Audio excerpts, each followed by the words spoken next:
কাতলা মাছ নিয়ে এসেছে। এই যে এটা পেটি, বেশ বড়ই পেটিগুলো, আর এই যে দাগা।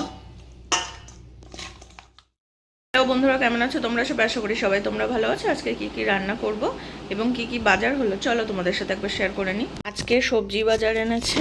এই যে এখানে আছে টমেটো আর কাঁচা লঙ্কা, আর কি এনেছে দেখি, এখানে আছে ঝিঙে। এই যে দেশি ঝিঙে, এগুলো কিন্তু বেশ ভালো ঝিঙেগুলো, কচি কচি আছে। এই যে দেশি ঝিঙে একদম, এগুলো লম্বাটে হয় না, ওগুলো সব বিদেশি হয়, ওগুলো অতটা খাওয়া হয় না আমাদের বেশিরভাগ টাইম। আর এখানে দেখি কি এনেছে, এখানে এনেছে বেগুন। এই যে দেখি তাহলে বেগুন ভাজা করবো ওখানে। আর কি মাছ এনেছে চলো না আপনাদের সাথে শেয়ার করে নিই। তাহলে দেখে নিই কি মাছ নিয়ে এসেছে। আজকে এমনি মাছের হাটের ওখানে মাছ অতটা বসেনি, কেন কে জানে বসেনি। এখন যেটা পেয়েছে নিয়ে এসেছে, বললো এটা কাতলা মাছ নিয়ে এসেছে। এই যে এটা পেটি, বেশ বড়ই পেটিগুলো, আর এই যে দাগা। তো কাতলা মাছটা দেখি ঝিঙে আলু দিয়ে তরকারি করতে হবে, বেশ ভালো, কাতলাটা ভালো আছে। আর আমার ছেলে তো প্রিয় হচ্ছে পেটি, যেটা নিয়ে এসেছে। তো দেখি তরকারি বানিয়ে ফেলবো। বসিয়ে দিলাম মাছ ভাজার জন্য। আর এখানে আমি নুন হলুদ মাখিয়ে নিয়েছি মাছগুলোতে সব। তেলটা একটু গরম হলে কিন্তু আমি এর মধ্যে মাছগুলো সব ছেড়ে দেবো আস্তে আস্তে করে। জল পড়েছিল একটু হাতে দিয়ে, চটর পটর করছে কি বলা।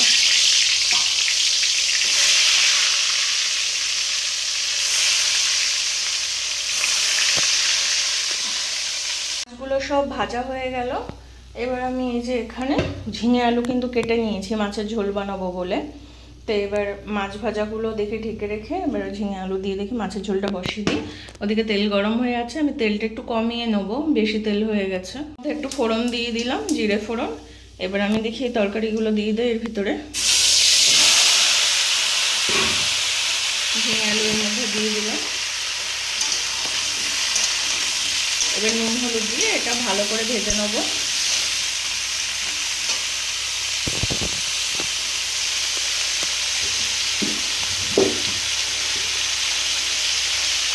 পরিমাণ মতো আমি নুন দিয়ে দিচ্ছি এর ভিতরে, যতটা আমি পরিমাণে খাই। একটু হলুদ দিয়ে দিতে হবে, হলুদও দিয়ে দিলাম। দিয়ে এবার এটাকে ভালো করে ভেজে নিতে হবে, আলুটা আর ঝিঙেটাকে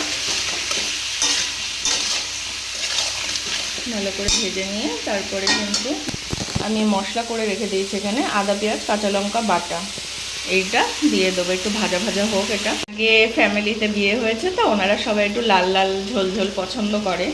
এখন হাজব্যান্ডও বলছিল একটু সাদা সাদা রান্না করো তুমি, একটু লাল লঙ্কা একটুখানি ফেলে দেবো যাতে একটু রঙটা হয়।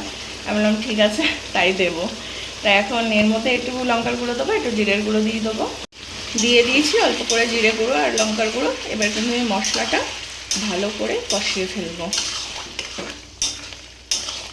বেগুন নিয়ে এসেছে, যেটা বেগুন দিয়ে বলছে একটু টমেটো দিয়ে করতে।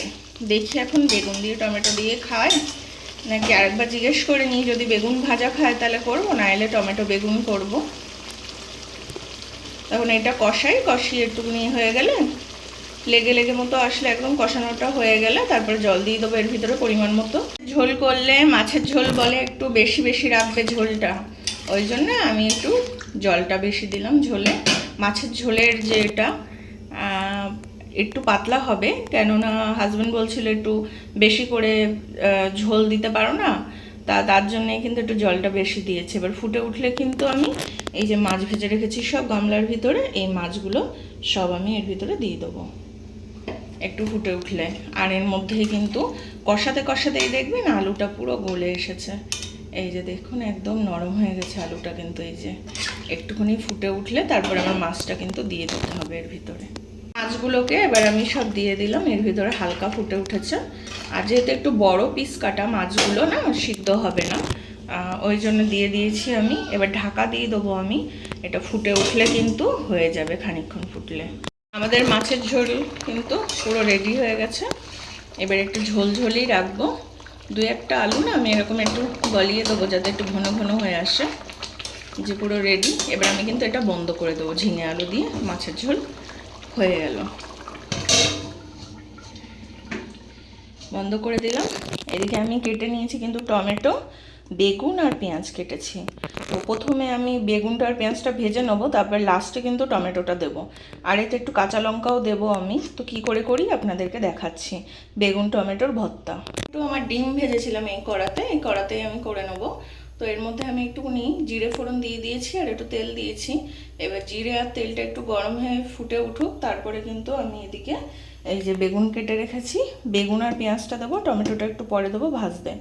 আর 2-3টা কাঁচা লঙ্কাও দেবো, নিয়ে আসি আগে। বেগুনটা কিন্তু ফুটে গেছে। এবার কিন্তু আমি এর মধ্যে বেগুন আর পেঁয়াজ আর লঙ্কা দিয়ে দিলাম ভাজতে। একটু চারটে হবে এটাকে।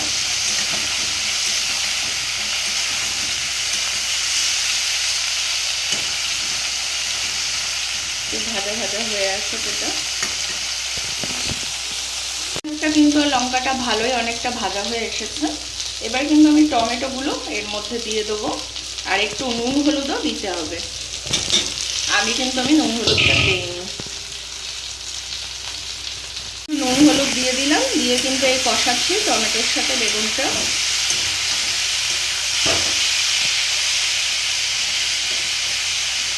তো ভালো করে কষানো হয়ে গেলে কিন্তু মুঞ্চি করে দেবো, মানে একদম কাদা কাদা করে দেবো। টমেটোটা আগে একটুখানি নরম হয়ে আসুক, তারপরে। এখন ভাজা হচ্ছে এটা। দেখুন এটা কিন্তু হয়ে এসেছে প্রায়। এবার কিন্তু আমি মুঞ্চি করে দেবো এরকম করে। লঙ্কার সাথে মুঞ্চি করে দিচ্ছি, তাহলে একটু ঝাল ঝাল হবে। এই যে টমেটো বেগুনটা।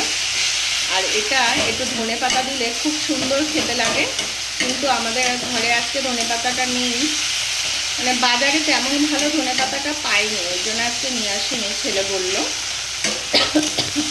ঝাল উঠছে অতিরিক্ত কাঁচা লঙ্কার। বুঝছেন মুঞ্চি করলে কতটা সুন্দর হয়ে এসেছে পুরো। টমেটো বেগুন ভর্তা রেডি হয়ে গেছে একদম। আর এর মধ্যে কিন্তু আমি কোনো মশলা টশলা দেইনি, এমনিই করেছি পেঁয়াজ বেগুন টমেটো আর কাঁচা লঙ্কা দিয়ে আর ফোড়ন দিয়ে। কেমন হলো জানাবেন। ভিডিওটা অবশ্যই জানাবেন। ভালো লাগলে লাইক শেয়ার কমেন্ট আর সাবস্ক্রাইব করে সাথে থাকবেন, পাশে থাকবেন। আরও নতুন নতুন ভিডিও নিয়ে দেখা করতে চলে আসবো আবার কালকে। আজকে তাহলে এখানে টাটা।